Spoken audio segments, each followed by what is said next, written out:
Sene doktrine tulisema ya kwamba ni mafundisho ya ukweli, na mafundisho ya ukweli inatosha magonjwa kumwili ya mtu, inatosha magonjwa kumwili ya mtu. Uliona juma iliyopita Proverbe 3:8 Biblia inasema hii neno la Mungu inakuwa taa afya kunini kumifupa. Amen. C'est pourquoi wewe kwenda bidii kila siku sikiake neno la Mungu. Italeta afya ya moyo, mwili, hata mifupa yako. Amen. Amen.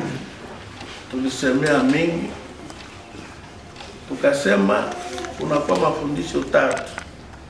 Ya Mungu, ya Shetani na ya watu. Na sisi tuko naendelea na mafundisho ya nani? Ya Mungu. Amen. Amen. Sasa kule mafundisho ya Mungu tunataka kuwaonesha watumishi ya Mungu namna gani ile mafundisho ya Mungu ipo bakwe nayo watumikie yao. Ndio tunasema kwa juma itakuwa kutonesha hali ya mafundisho ya Mungu kwa waamini wote. Hali ya mtu inakuwa inasema jambo moja fulani. Tuko nasikilizana. Kupitia mafundisho ya ukweli ya roho ya Mungu.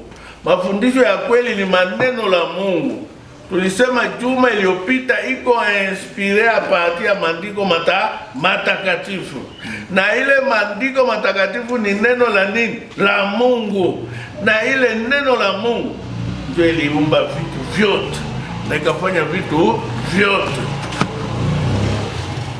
Amen. Amen. Unaweza kujua mtu bali muumba namna gani? Nani anajua? Kuna kwa yako kanisa mtu bali muumba namna gani? Na tajibi. Mtu aliumbwa kwa maneno la Mungu. Mungu asema tumfanye mtu kwa mfano wetu. Donc maneno la Mungu tutanonesha wakati maneno la Mungu yanakuwa na uwezo kuvaya kukreye kusema tu. Ndio na kama kusoma 33 verset 6. Utasoma neno la Mungu utasikia wakwambia Dieu créa le ciel et la terre. A dit créer na muna gani? Hakufanya hata seremoni. Alikuwa tu nasema, ndio kasoma ku Genèse 1 chapitre 1 verset 3. Biblia inasema Dieu dit yeye anasema na kuwa hakufanya hata seremoni moja.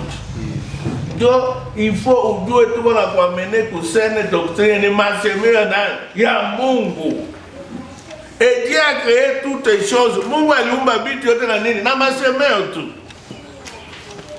Jua ikuwe, mwezi na inakuwa. Amen. Ndio kuonesha maneno ya Mungu yanakuwa na pouvoir ya nini? Ya kujenga. Amen. Amen. Amen. Na ndio sene doctrine ni maneno la Mungu yenyewe yanakuwa kujenga umungu ndani ya nani? Ya mtu. Sasa tutaona mafundisho ya mapepo, tutaona tena mapepo nayo yanaoga masemeo yake. Na watu wanaoga na masemeo yake. Me hapa tuko kusene doctrine. Mena kwa kufika mtu afike kusene doctrine, ndio tunaona kuna kwa element mwa capital. Nadhani dimanche ilipita tulikuwa nauliza ushuhuda. Umeingia sema tangia alikuwa hapa na sikia maneno ya Mungu alikuwa na gonjo tena. Batu banamshuhudia. Ile ndio tunaitwa sasa nini? Changement ou bien transformation. Na ile transformation iko physique, pia spirituel. Tuko nasikilizana. Ndio ile changement.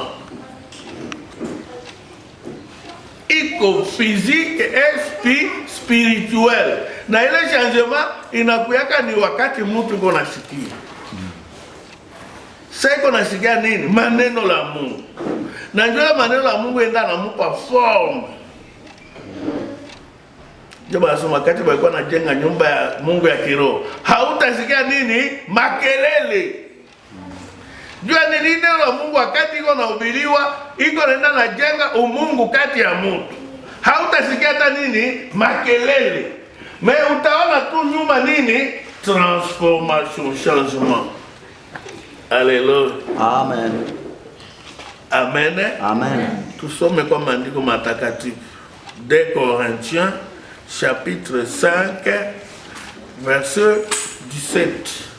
Wa Korinto wa pili chapitre 5 verset 17.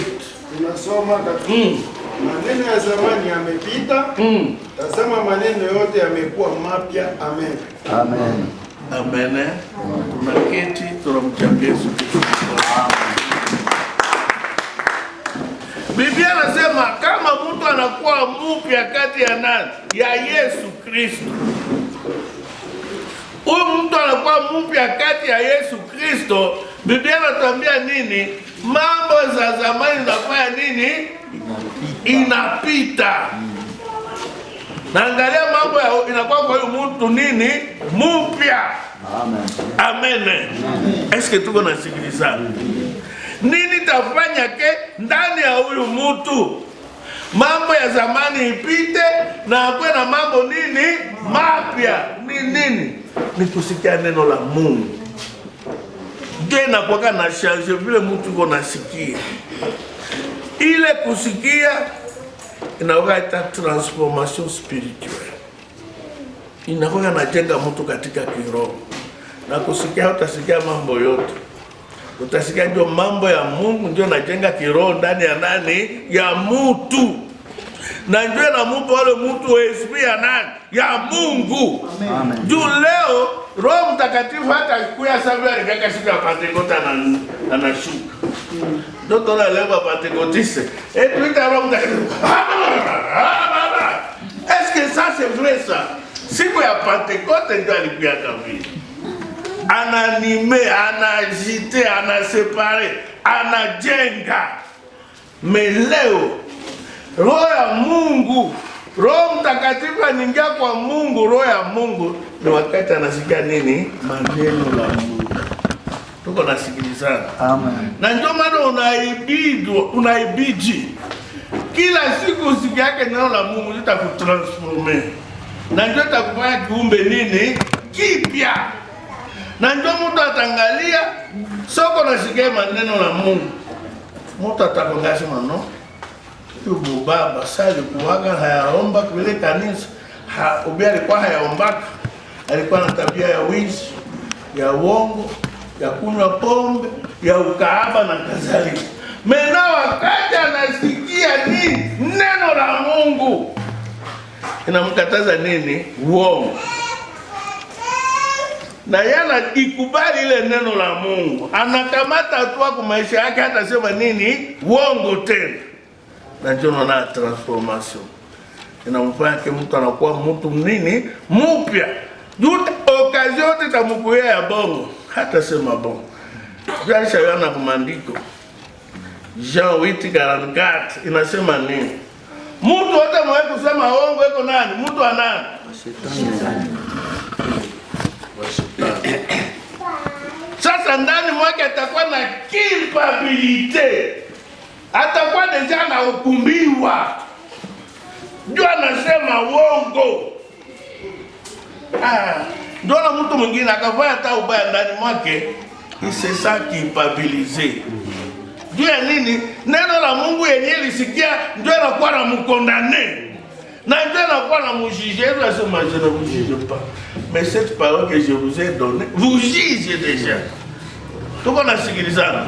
Na ndio tona sasa ile mtu tuko nasikia inaleta nini? Transformation mubadiliko ndio anakuwa mtu wa nini? Wa Mungu. Amen. Tuko nasikilizana. Ni neno la Mungu. Na ndio tunasema Roho wa Mungu hata pia sababu ile siku ya Pentecoste. Ile ilikuwa ni ahadi. Leo anakuwa wakati mtu anasikia nini? Neno la Mungu. Anaitumikisha. Tusomee Efesiens 1. Wa Efeso chapitre 1 verset 13 à 14.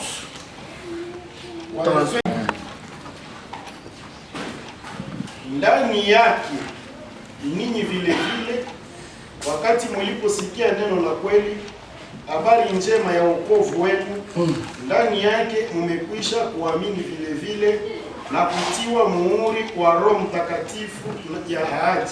Unasikia? Ndiye aliye arabuni ya urithi wetu, ili kuleta ukombozi wa mali yake mwenyewe, kwa sifa ya utukufu wake. Amen. Amen. Donc mtu anapata Roho Mtakatifu, linakuwa kashe ya nini? Ya wokovu. Amen.